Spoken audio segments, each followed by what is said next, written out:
굉장히 두려운 시절을 지금 지나가고 있습니다.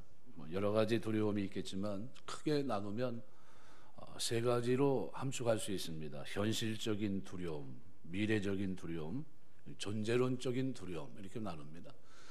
현실적이라고 하는 것은 우리가 살아가는 현실 생활과 아주 제일 중요하게 여기는 것들이겠죠.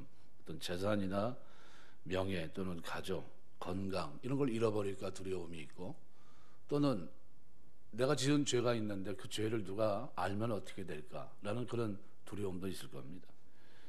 미래적인 두려움은 아주 비극적인 미래에 대한 상황을 미리 두려워하는 겁니다. 사업은 하긴 하는데 실패하면 어떻게 될까? 내가 노년에 불치병 걸리면 어떻게 될까? 그런 고민들입니다.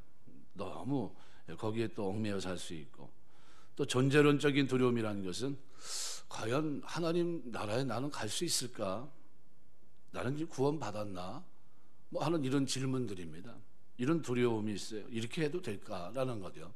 그러니까 이런 어디에 여기는 이런 것에 대한 해답이 있어야 되는데, 그런데 사람들의 이 형편없이 사람들을 망가뜨리고 그리고 궁지에 몰아넣고 옴짝달싹 못하게 만드는 가장 무서운 괴물이 있다면 두려움입니다. 이 여러 가지 이 두려움 속에 그냥 빠져 있어요. 제자들도 죽음이라는 두려움 앞에서 어쩌지 못했습니다. 그 죽음 앞에 있던 그들이 나중에 두려움을 극복할 수 있었던 이유는 다른 데 있지 않습니다. 하나님 실존에 대한 확신, 이것이 그 인생을 바꿔놓습니다. 1741년에 런던 거리를 걷고 있었던 한 작가가 있었습니다. 우리가 알고 있는 핸델이라고 하는 조지 프레드릭 핸델이라는 사람인데, 이 사람이 60을 바라보고 이제 그가 뭘 고민했냐 하면, 빚은 많고 음악가들이 그때 그렇게 크게 환영을 받지 못했던 것 같습니다. 몸은 병들었고 창작의 불길은 꺼졌고, 자기가 자꾸 이렇게 작곡을 해야 말 그대로 이렇게 돈이 들어올 텐데, 이 사람은 그게 창작의 불길이 꺼진 겁니다. 그러니까 남자의 발걸음이 교회 앞에 서서 십자가 앞에 서서 하나님 앞에 하소연합니다. 하나님, 왜 저에게서 창작의 영감을 걷어가십니까? 나를 버리신 겁니까? 하면서 절규를 합니다. 이 깊은 절망감 속에서 오열하고 그랬던 그 사람이 밤늦게 돌아와서 책상 위에 찰스 제넨스라는 사람이 시인이 보낸 예수의 일생이라는 성시가 놓여있는, 우리가 말하는 오라토리오가 그 앞에 놓여 있었습니다. 근데 이걸 우편물을 받은 핸델이 굉장히 자존심이 상했어요. 이런 삼류 시인과 내가 지금 어울리는 신세가 됐구나. 그래, 전에는 그래도 좀 괜찮은 사람들하고 거래가 됐는데 굉장히 불편했죠. 그냥 뒤척거리다가 한 대목을 읽으면서 갑자기 자기에게 온몸을 훑고 지나가는 것 같은 뜨거운 전율을 느끼게 되는데, 이런 부분입니다. 그는 사람들에게 버림을 받고 멸시를 받았도다. 그는 아무에게도 위로를 받지 못하였도다. 그러나 그는 하나님을 믿었도다. 그분이 너에게 안식을 주시리라. 나는 그분이 살아계심을 믿는도다. 할렐루야 라는 부분이었어요. 이 부분을 읽다가 자기 몸에 전율이 느끼는 것을 느끼자 옛날의 영감이 되살아오는 것을 느꼈고, 황급히 오선지와 펜을 잡고서 그 영감의 선율을 따라 어떻게 침식을 거의 잊은 채로 악보를 써내려가기 시작합니다. 방안을 서성거리기도 하고 때로는 허공을 후려치기도 하고 큰 소리로 할렐루야를 부르기도 하고 왔다 갔다 하면서 마침내 24일 후에 그의 책상 위에 우리가 듣고 있는 메시아의 악보가 흐트러진 채로 놓여 있었습니다. 핸델은 아일랜드 국왕의 후원으로 메시아를 연습시켜요. 이 연습시키는 중에 제44번 할렐루야 대합창 다음 곡인 45번, 우리 찬송가는 170장입니다. 내 주님은 살아계셔. 바로 당시 최고의 프리마돈나, 소프라노 프리마돈나가 부르는 도중에 핸델이 지붕을 탁 치면서 멈춥니다. 노래를 중단시키고 음정 박자 또는 목소리 어느 것 하나 흠잡을 바 없는데, 그때 핸델이 이 여가수 프리마돈나를 보면서 이렇게 얘기합니다. 당신이 지금 부르는 그 노랫말대로 그분이 진정 살아계신 하나님이라는 것을 믿으면서 노래하는 겁니까? 라는 질문을 던져요. 그것도 엄숙하게 물어봅니다. 당신 지금 노래를 부르고 있는 그 노랫말 속에 살아계신 하나님을 진짜 믿으면서 지금 부르고 있냐는 거예요. 이게 내주는 살아계시고 제45번입니다. 1742년 4월 13일 아일랜드 더블린에서 핸델의 지휘로 위대한 오라토리오 메시아가 초연되던 밤 44번 할렐루야 대합창이 울려 퍼질 때 아일랜드 국왕이 너무 감격해서 그 자리에서 벌떡 일어납니다. 국왕이 일어서서 경청하는데 누가 회중이 앉아있을 수가 없어요. 다 일어났습니다. 그 사건 이래로 메시아 제44번 할렐루야가 연주되는 곳에는 세계 어느 곳에서나 모든 청중이 일어나서 듣는 전통이 생겨납니다. 이 노래가 어떻게 탄생했습니까? 핸델이 절망 속에서 메시아를 만났을 때 사막 같았던 그의 영혼에 샘이 넘쳐 흘렀고 꽃이 피어났던 겁니다. 그 샘물과 꽃이 위대한 오라토리오 메시아였어요. 제가 오늘 이 얘기를 먼저 드린 이유는 다윗이라고 하는 사람이 어떤 사람이냐는 거예요. 다윗은 오늘 본문 1절에서 여호와를 나의 하나님으로 얘기합니다. 여호와 그분이 누구인지를 얘기하면서 그 하나님은 나의 빛이요 나의 구원이요 생명의 능력이다 이렇게 얘기합니다. 그분이 그러기 때문에 나는 두려워하지 않는다 이렇게 얘기합니다. 여러분 우리가 어느 시대보다도 가장 어려운 시대를 지금 살고 있습니다. 경험해보지 못한 시대다 뭐 이렇게 보통 얘기를 하는데 팬데믹이 시작돼서 이제 또 다른 유지된 가운데 우리가 살아가는 그런 시대에 지금 살고 있는데 진짜 우리에게 진짜 중요한 건 뭐냐 하면 환경이 아니에요. 그 속에서의 두려움이 아니라 하나님이 하나님이 누구냐 하는 거예요. 그 하나님이 나에게 빛이 되고 구원이 되시고 여러분에게 생명의 능력 되시길 주의 이름으로 축원합니다. 이 다윗이 바로 그 하나님을 고백합니다. 나의 하나님 여호와 하나님을 고백하면서 여호와는 나의 빛이라는 거예요. 빛은 어둠과 상반됩니다. 지륵 같은 어둠 3시, 4시를 지나고 5시, 6시쯤 되면 아침이 밝아옵니다. 밝아오면 어떻습니까? 어둠이 언제 있었나 싶어요. 아주 찬란합니다. 빛이신 하나님이 다윗과 함께 하신 이상 다윗은 어둠의 일들로부터 자유합니다. 다윗은 그러한 환난을 두려워하거나 무서워할 이유가 없습니다. 왜요? 빛이신 주님, 그 하나님 여호와께서 나와 함께 하시기 때문에 그 하나님은 자신에게 구원이에요. 아무리 대적이 많고 아무리 힘든 고통스러운 현실 속에서도 하나님은 능히 나를 구원하실 분이에요. 여호와 하나님은 어떤 분입니까? 아브라함과 언약을 맺으시고 그죠? 430년 후에 그 백성들을 애굽에서 구원하신 하나님이에요. 그 하나님 그 백성을 구원하시기 위해서 모세를 부르실 때 떨기나무에서 뭐라고 표현합니까? 나는 여호와라. 나는 스스로 있는 자라는 거예요. 내가 너를 보낸다 하면서 보냅니다. 그리고 그 백성들에게 구원을 선포하세요. 장자가 죽는 그 죽음에서 그들을 건지시고 홍해를 건너게 하시고 약속의 땅 가나안 땅을 향해 나아가게 하시며 언약을 신실하게 이행하시는 그 하나님, 그 하나님은 그 구원자 하나님입니다. 다윗은 자신을 둘러싸고 있는 대적들이 아무리 강력해도 두려워하거나 무서워할 필요가 없었어요. 왜? 그 하나님은 자기에게 여호와 하나님은 구원을 베푸시는 분이니까. 그리고 그 하나님은 누굽니까? 생명의 능력이에요. 여기 능력이란 말은 다른 말로는 피난처, 요새라는 말입니다. 생명의 능력이라고 하는 것은 생명의 보장이라는 의미가 있습니다. 하나님은 여호와 하나님은 다윗의 생명을 안전하게 지키시는 보장하시는 하나님입니다. 사무엘상 25장 29절에 보시면 아비가일은 다윗의 생명이 여호와와 함께 생명 싸개 속에 쌓여 있다 그랬어요. 생명의 근원이신 하나님이 다윗의 생명을 안전하게 지킨다는 게 이런 확신이 다윗에게 있었어요. 그러니까 두려워합니까? 안 합니까? 두려워하지 않아요. 내가 누구를 두려워하리요? 내가 누구를 무서워하리요? 아주 담대하게 외칩니다. 그렇습니다. 우리가 하나님과 함께 한다는 이 확신을 가진 사람들에게는 두려움, 무서움이 없어요. 그래서 오늘 핸델이 얘기한 대로 하나님 살아계심을 진짜 알면서 부르고 있냐 그 얘기하고 있는 겁니다. 가나안 정복 정쟁을 수행할 여호수아를 향해서 여호수아 1장 5절 6절에 보면 하나님은 모세 대신 이스라엘 민족을 이끌어갈 그에게 이렇게 말합니다. 너의 평생에 너를 등이 당할 자 없으리니 내가 모세와 함께 있던 것 같이 너와 함께 있을 것입니다. 내가 너를 떠나지 아니하며 너를 버리지 아니하며 마음을 강하고 담대히 하라. 너는 이 백성으로 내가 그 조상에게 맹세 주리라. 한 땅을 얻게 하리라. 아주 위대하지 않습니까? 이후 여호수아의 모습에서 두려움, 무서움 이런 감정을 발견할 수 없습니다. 열왕기하 6장 16절에 보면 엘리사는 아람 군대가 그를 잡기 위해 그 도단성을 어디 겹겹이 에워쌉니다. 완전히 포위당했어요. 그런데도 전혀 두려워하지 않습니다. 왜냐하면 하나님의 군대가 그를 보호하고 있다는 것을 알았기 때문입니다.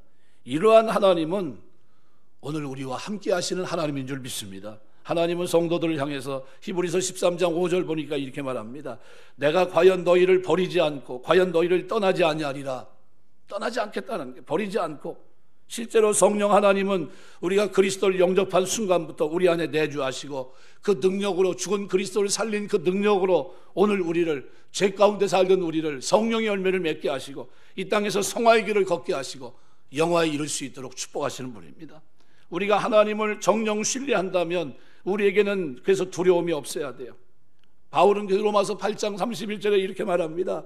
만일 하나님이 우리를 위하시면 누가 우리를 대적하리요? 그랬어요. 대적할 수가 없다는 게. 왜요? 하나님이 우리를 위하시니까. 우리에게 두려운 것은 하나님이 우리와 함께 하지 않는 것, 이것이 두려운 것이지 눈에 보이는 대적, 어떤 위기, 환난, 고통, 고난 이런 것이 아닙니다. 그러므로 하나님이 오늘 여러분과 함께 하심을 신뢰한다면 두려움과 무서움을 떨쳐내시길 주 이름으로 축원합니다. 신명기 20장 1절 보니까 내가 나가 대적과 싸우려 할 때 말과 병거와 민중이 너보다 많음을 볼지라도 그들을 두려워하라. 애굽 땅에서 너를 인도해내신 내 하나님 여호와께서 너와 함께 하시느니라. 그 하나님이 오늘 우리와 함께 하십니다. 이사야 41장 10절에도 말합니다. 두려워 말라, 내가 너와 함께 합니다. 놀라지 말라, 나는 내 하나님이 됨이니라.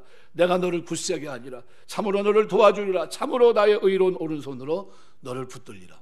이런 약속이 있다면 이러면 어떻습니까?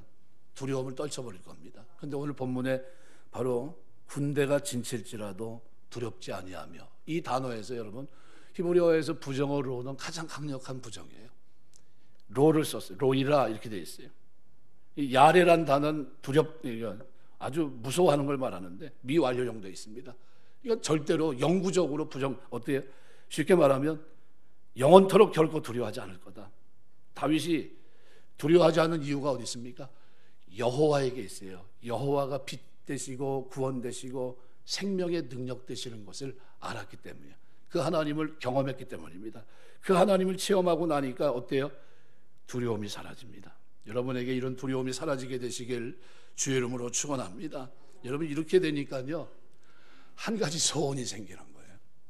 그 하나님이 나와 함께 하시고 그 하나님이 나에게 빛이 되시고 어둠을 그 하나님이 나에게 구원자가 되시고 그 하나님이 나에게 생명 싸개로 나를 어떻게 해요? 덮고 계시니까, 이렇게 되니까 뭐 구할 마음이 생겼어요. 왜요? 그분은 전능하신 분, 약속을 신실하게 이행하시는 분이에요. 능력의 하나님입니다. 이 하나님을 경험한 다윗이 그래서 오늘 본문에 보니까 한 가지 소원을 가지고 아뢰입니다. 뭐라고 아뢰냐면 오늘 4절 보니까 이렇게 얘기합니다. 내가 여호와께 바라는 한 가지일 그것을 구하리니. 여기 한 가지라는 것은 오직 한 가지만 이란 뜻입니다. 모든 소원은 이 한 가지로 귀착돼요.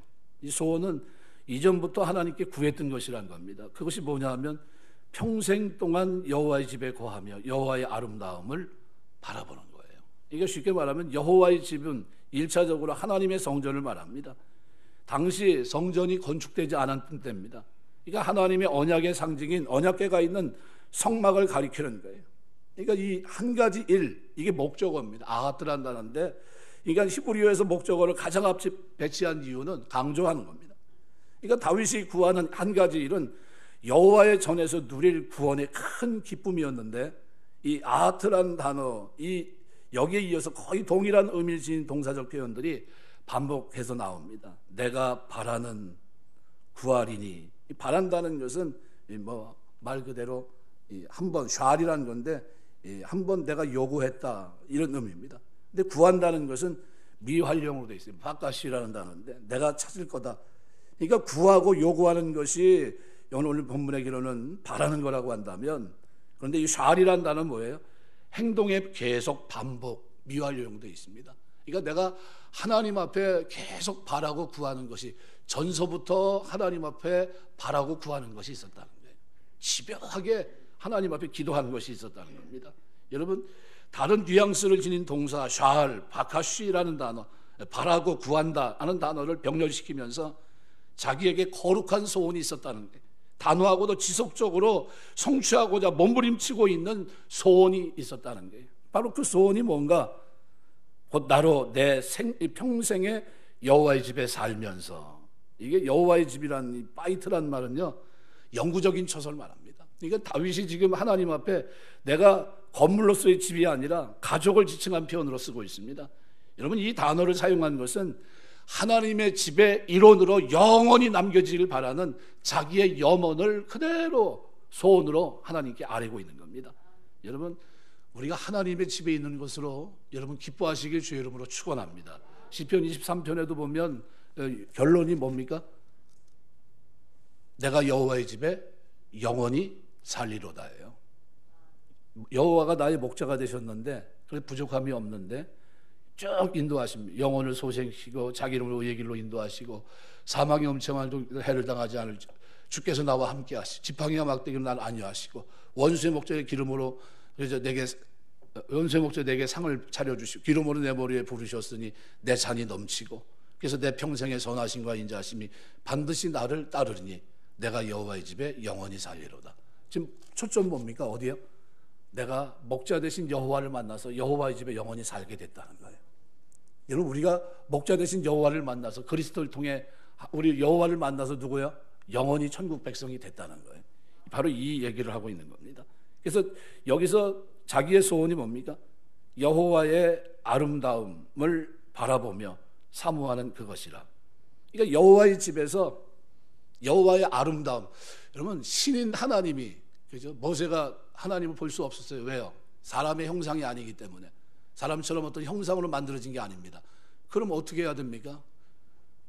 그래서 하나님의 뭘 통해서요?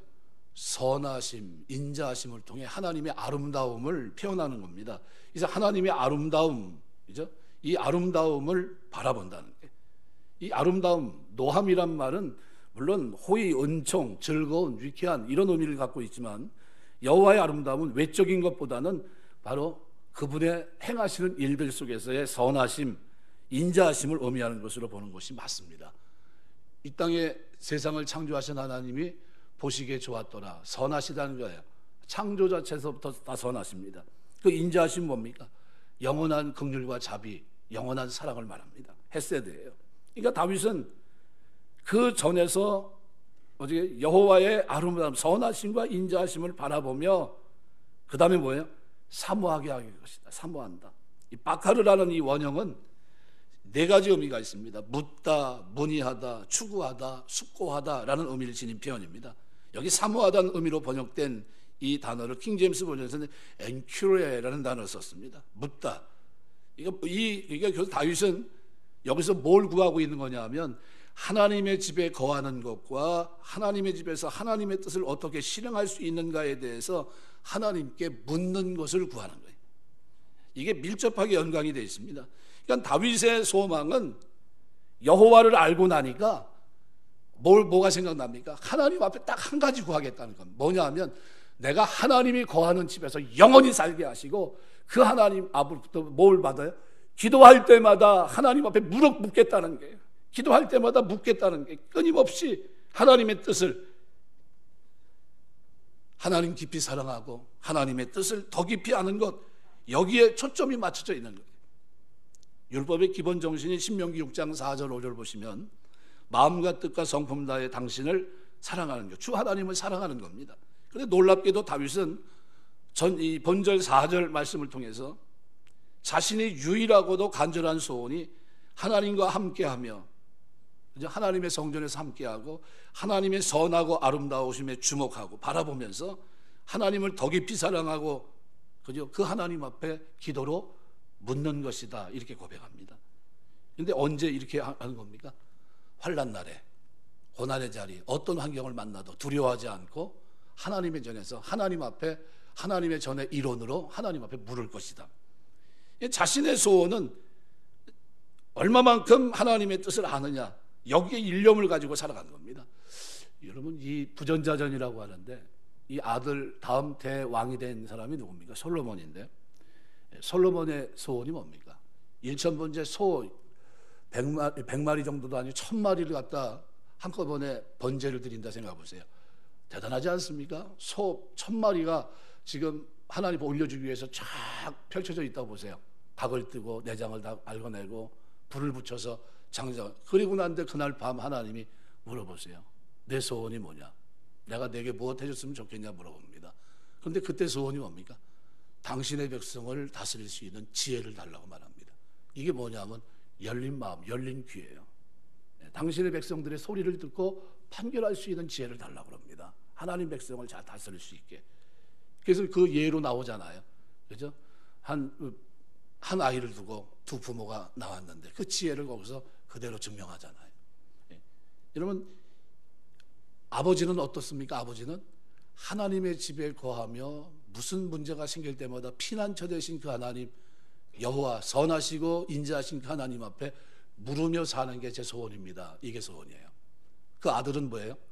하나님이 주신 백성들을 지혜롭게 열린 귀를 가지고 외면하지 않고 공평한 지혜로 그들을 다스릴 수 있는 지혜를 달라고 그랬어요. 하나님이 이게 마음에 합했어요.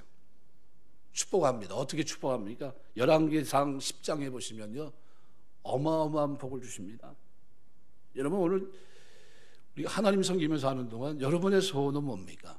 하나님이 여러분의 소원을 이루어주시는 은혜가 있게 되시길 주의 이름으로 축원합니다. 빌립보 2장 13절 보면 너희 안에서 행하시는 이는 하나님이시니 자기의 기쁘신 뜻을 위하여 너희로 소원을 두고 행하게 하신다. 신학 다니면서요, 이거 참 이 말씀 붙잡고 기도 많이 했어요. 소원을 두고 행하신 하나님, 소원을 이루어 주옵소서. 선교된 비전이 있는데 하나님 저를 보내주옵소서 하고 많이 기도했는데 지금 보내는 쪽에 서 있습니다. 제가 간 게 아니라 이 동기들은 많이 도처에 있어요. 선교 현장에서도 있고, 사모가 돼가지고 어느 날 만났는데 보니까 선교사를 불렀는데 선교사가 이제 들린다고 해서 오라고 그래서 이제 왔는데 보니까 그 부인이 제가 아는 사람이에요. 그래서 어떻게 아냐고 해서 학교 때 알지 뭐 어떻게 아냐고. 시편 23, 4절 보니까 내 마음의 소원대로 허락하시고 내 모든 도모를 이루시길 원하노라. 너무 좋아요. 도모가 뭡니까? 이를 위한 계획입니다. 하나님이 여러분의 소원을 이루어주시고 여러분의 도모를 이루어주시길 주의 이름으로 축원합니다. 기도하는데 사업 성공해야 될 거 아니에요. 성공해야 되는데 하나님 나에게 성공 주십시오. 하지만 이 성공을 위한 프로그램, 이게 도모입니다. 계획. 이 계획을 이룰 수 있도록 허락해 주옵소서. 이런 겁니다. 그러면 5절 오늘 본문을 보시면은 이유를 나타내는 접속사로 시작합니다. 키로. 그러니까 5절 말씀은 4절에 대한 이유입니다. 다윗이 자기 일생 동안 간절하게 열망하는 바가 뭡니까? 여호와의 집에 거하며 여호와의 아름다움을 바라보고 그 전에서 사모, 그죠? 간구하는 거예요. 그 전에서 하나님 앞에 기도하는 겁니다. 이거 다윗이 그토록 하나님 앞에 함께하기를 바라고 여호와를 사랑한 이유에 대해서 하나님께서 어떻게 해요?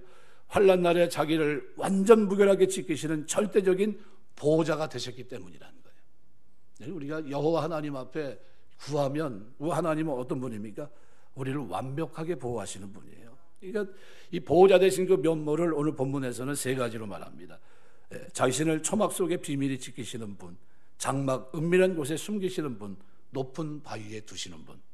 여러분, 삼중표현입니다. 초막, 피난처를 말해요. 장막, 바위. 하나님과의 교제가 인간에게 제공되는 피신과 안보를 은유적으로 표현하기 위해서 사용된 단어들입니다.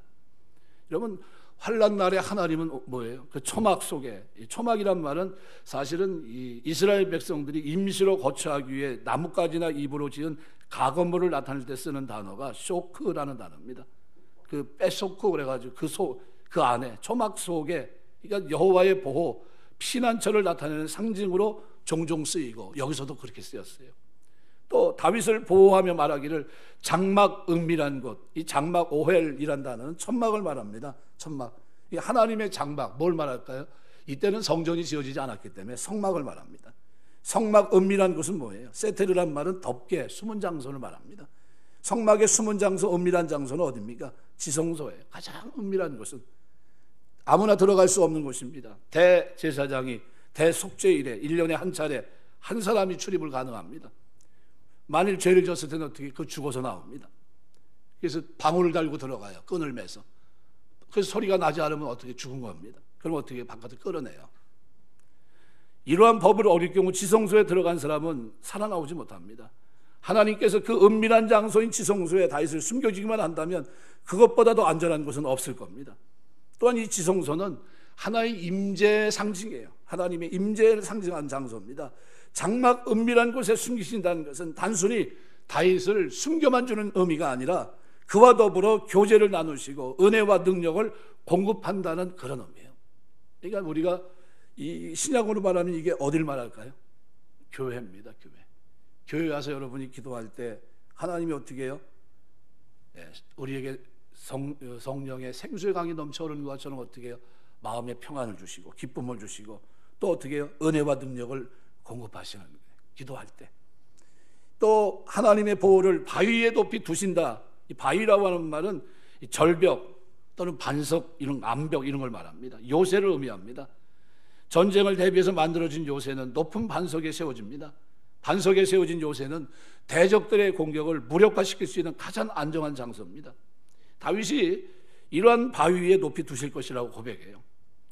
이런 반복되는 표현, 그러면서도 점차 강해지는 의미를 지닌 표현들을 계속 연결시키고 있어요. 이건 하나님의 보호하심이 얼마나 완전하고 확고한 것인지를 노래하고 있는 겁니다. 우리가 하나님 앞에 구하면 하나님 우리의 삶을 어떻게 해요? 이렇게 완벽하게 보호하십니다. 그리고 6절은 그래서 그 하나님으로 말미암아 여호와로 말미암아 어떻게 됩니까? 이제 이렇게 된다. 그리고 이제입니다. 외아타 그리고 이제 결과의 의미를 가지고 있습니다. 앞절의 결과로 이루어진 것이 6절이에요. 6절 말씀은 5절에서 하나님의 철저한 보호의 결과로 이제 다윗에게 어떤 일이 일어났는가? 그가 성전에서 뭐 했습니까? 하나님께 한 가지 소원이 뭐예요? 성전에 거하면서 아름다움을 바라보면서 뭐 하는 겁니까? 기도하는 거였어요. 하나님의 뜻을 묻는 거였습니다. 묻는 거. 그런데 지금 그가 결과로 어떻게 됩니까? 먼저 자신의 머리가 그를 두른 원수에 들릴 것이다. 이 승리를 상징합니다. 나를 두른다는 것은요, 군대가 성을 함락하기 위해 겹겹이 에워싸는 장면을 연상케 하는 표현입니다. 다윗의 원수들이 겹겹이 에워쌌습니다. 다윗이 처한 위기 상황을 형상해 줍니다. 이러한 위기 상황은 하나님의 보호, 도우심으로 극적인 반전을 이룹니다. 내 머리가 내 원수에 들리리니, 내 머리가 들린다는 이 표현은 전쟁에서 상대를 굴복시키고 승리한 것을 나타낸 표현입니다.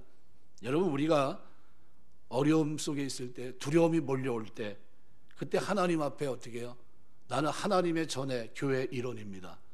제 소원은 하나님 앞에 묻고 기도하는 겁니다. 그리고 엎드리면 하나님은 우리에게 어떻게 해요? 승리의 노래를 부를 수 있도록 축복하시는 분입니다. 여호와 하나님은 그 상황을 바꿔주시는 분이라는 거예요. 그래서 다윗은 이 하나님의 보호로 인해서 위기에서 건진받았을 뿐만 아니라 필연적으로 자기를 위협하는 대적들에 대해서 승리할 것이라는 확신을 여기서 표현합니다.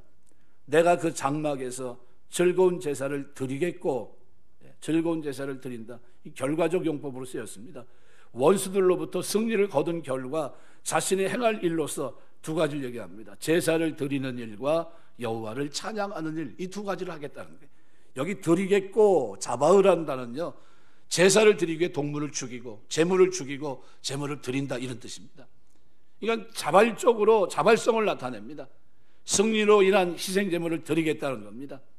그런데 여기 자바음만으로도 희생 제사를 드린다는 의미가 있기 때문에 목적어를 생략해도 돼요. 즐거운 제사. 그런데 이 즐거운 제사를 여기다 집어넣고 있어요. 제물을 뜻하는 제바우와 기쁨의 고함, 나팔 소리를 나타내는 테루아라는 단어가 함께 쓰여서 기쁨의 제물들이라는 뜻입니다. 이 본 어구는 뭐냐 하면 승리의 환희로 가득 찬 감사 예물이란 뜻이에요. 지금 어려울 때, 두려움이 왔을 때 그가 하나님 앞에 나가서 하나님 앞에 물었어요, 기도로. 근데 하나님은 그에게 뭘 주십니까? 승리를 주십니다. 그런데 놀라운 것은요, 본문에 제사 드리는 장소가 어디입니까? 그 장막이에요. 그래서 오늘 6절에 보시면 내가 그의 장막에서, 이 장막은 어디입니까? 자기가 피했던 자리예요. 환난 때문에 두려움 때문에 피했던 자리, 하나님이 피하게 한 자리, 그 자리에서 어떻게 은혜 받는 자리, 기도하는 자리, 하나님을 묻는 자리입니다.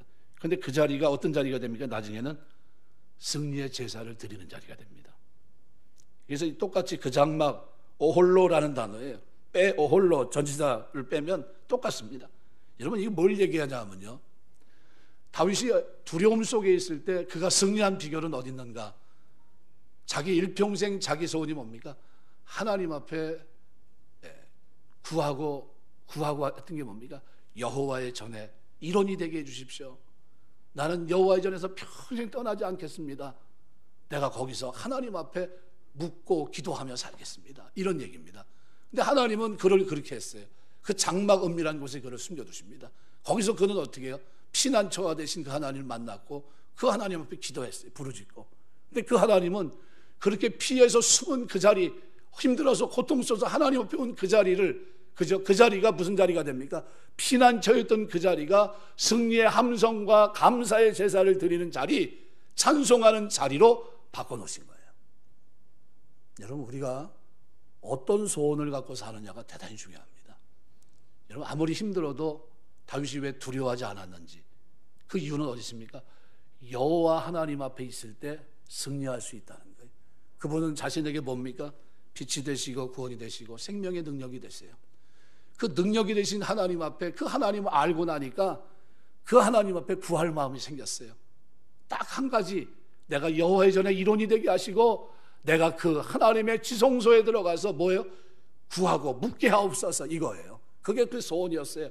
근데 진짜 어려워서 환난이 와서 하나님 앞에 가서 어떻게 해요? 이 피난처 되신 하나님 앞에, 반석 되신 하나님 앞에, 초막 비밀한 곳에 자기를 지킨 하나님 앞에 나가서 묻고 하나님 앞에 기도했더니 하나님이 그 자리를 어떻게 해요? 피난처 있던 그 자리를 무슨 자리로 바꿔요? 승리의 함성을 부른 자리, 감사의 제물을 드린 자리, 하나님을 찬송하는 자리로 바꿔놨어요. 여러분 신앙에 이런 은혜가 있게 되시길 주의 이름으로 축원합니다. 이 하나님의 보호, 그 하나님으로 인해서 승리, 그리고 하나님으로 인해서 감사의 제사를 드리고 찬송하는 그 모습이 오늘 다윗의 모습이에요. 예배는 사단이 왕노릇한 이 세상에서 참으로 힘겨운 싸움을 하다가 하나님의 보호하심, 하나님의 도우심으로 승리한 성도들이 어디서요? 여기서 기도하고 묻고 했던 그 사람들이 기쁨의 제물을 가지고 하나님 앞에 나가서 행동하고 찬송하고 구원의 승리의 노래를 축제같이 함성을 부르는 그 자리가 무슨 자리입니까? 예배예요. 여러분이 가정에서도 그렇게 기도하시길 주의 이름으로 축원합니다. 기도하셔야 돼요. 다윗이 지금 무슨 얘기하고 있냐면, 하나님, 제가 살아가는 동안 여호와 하나님이 나의 빛과 구원과 생명의 능력이 되셨기 때문에 저는 제 평생에 제가 살아있는 동안 두려워하지 않을 겁니다. 절대 두려워하지 않습니다. 저는 한 가지, 제가 전서부터 제가 하나님 앞에 구한 거 있지 않습니까? 하나님 아시지 않습니까? 제가 하나님의 전에 일원이 되는 거, 하나님의 전에 성도로서 내가 영원히, 나는 그게 소원입니다. 거기서 내가 하나님께 능력받고 하나님의 뜻을 묻고, 그리고 피난처 되신 하나님 앞에 제가 날마다 기도하겠습니다. 저에게 승리를 주옵소서, 저에게 구원을 베풀어 주시고 제 생명 싸게 되신 하나님을, 그 능력을 경험하게 하옵소서. 그랬더니 하나님이 어떻게 해요? 되지도 않았는데 하나님은 이미 다윗에게 뭘 주십니까? 그 자리가, 고통의 자리, 힘든 그 자리가 무슨 자리가? 축제의 자리가 되게 합니다. 여러분이 기도하는 이 자리가 여러분에게 감사의 제물을 드리는 자리가 되고 하나님을 찬양하는 자리가 되는 겁니다. 여러분, 우리가 신앙생활하면서 하나님 앞에 무릎 꿇으면서 기도하시기 주의 이름으로 축원합니다. 그래서 손가락으로 튕기면서 하나님 앞에, 와잠메라라는 것은 손가락으로 튕긴다는 거예요. 현악기를 사용해서 노래를 부른다는 거예요. 노래 부르는 인생이 됩니다. 하나님을 찬양하는 인생, 이 하나님의 구원을 체험하는 인생입니다. 이 정도면 신앙생활 할 만하지 않습니까? 억지로 하는 게 아니라. 다윗은 환난이 왔는데 두려워하지 않아요. 하나님, 저는 전서부터 제가 하나님 앞에 구한 거 아시지 않습니까? 지속적으로 구하는 거. 내가 전에 청했던 일이 있는데 하나님, 그걸로 끝난 게 아닙니다. 지금도 구하고 있습니다. 그 뭐냐면 하나님의 전에 일원으로, 성도로 저를 하나님 세워주십시오. 영원토록 제가 어떻게 두려워하지 않겠습니다. 그 하나님의 능력을 제가 아는데 제가 어떻게 두려워합니까? 그리고 제가 한 가지 더 제가 거기에 포함하는데 그 다른 게 아니라 여호와의 선하심과 인자하심을 제가 알기 때문에 제가 끊임없이 기도로 묻겠습니다. 그 피난처 바로 그게 어디입니까? 교회예요. 그리고 그 자리에서 기도했더니 하나님이 이에게 감사의 제사, 찬송을 드릴 수 있도록 역사하신 겁니다. 말씀 뵙겠습니다. 신천홍이라는 새가 있습니다. 이 새가 알바트로스과의 바다새인데, 알바트로스라는 단어를 우리가 골프 치시는 분 좀 아실 겁니다. 파5 홀에서 투온, 두 번째 그냥 들어가는 거예요. 거의 불가능한 겁니다. 지구를 돌 수 있을 정도로 아주 힘이 좋다고 그러죠.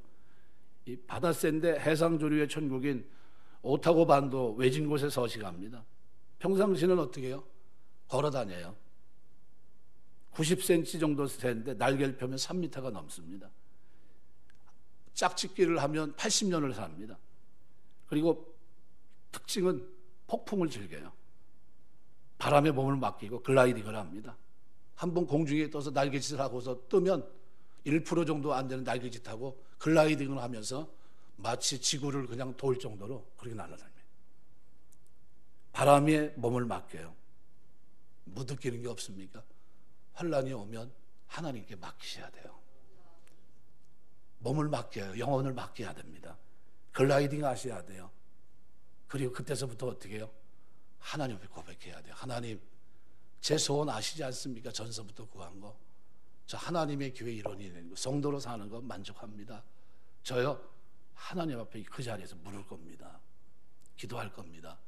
제가 피난처가 된 그 교회에서 하나님 나에게 감사의 제사를 드릴 수 있도록, 찬송할 수 있도록 역사해 주옵소서. 이게 오늘 본문에서 다윗이 우리에게 전하는 내용입니다. 여러분 환란이 참 많아요. 어렵습니다. 똑같은 시간을 지나가고 있어요. 어떤 사람은 교회 와서 기도하고 있어요. 어떤 데 이렇게 보면 깜짝깜짝 놀래요. 토요일날 새벽 기도도 없는데 와서 문 열고 들어와서 기도하고 계신 분 있어요. 예, 누가 기도하고 하는지 다 압니다. 예, 저녁에도 와서 기도하고 있고 낮에도 와서 조용히 기도하고 있고 기도하세요. 다 압니다. 누가 기도하고 있고. 여러분 하나님이 아실까요? 모를까요? 다 아십니다. 하나님 제 소원 아시지 않습니까? 제가 하나님의 교회 일원으로 내가 그 속에서 하나님 전에서 기도할 때 나를 지키시고 두려움을 떨쳐버리고 이기게 하신 그 하나님, 찬송하게 하시고 감사의 제사를 드리게 하나님을 제가 믿습니다. 그런 놀랍게도 하나님은 그 장막에서 그 기도를 들으시고 그 장막에서 찬양할 수 있도록 하나님은 역사하십니다. 오늘 여러분의 삶 속에 이런 은혜가 좀 있었으면 좋겠어요. 맡기고 사는 거. 내 인생을, 내 영혼을 하나님께 맡기고 기도하며 나아갈 때, 묻고 나아갈 때 우리 하나님 우리에게 승리를 주시고 감사의 함성을 주시고 찬양을 주실 줄 믿습니다. 그 축복이 저와 여러분의 삶 속에, 가정에서 예배드리는 사랑하는 성도들의 삶 속에 충만하게 임해서 살아계신 하나님 찬양하고 감사하는 역사가 있게 되시기를 주의 이름으로 축원합니다. 기도하겠습니다.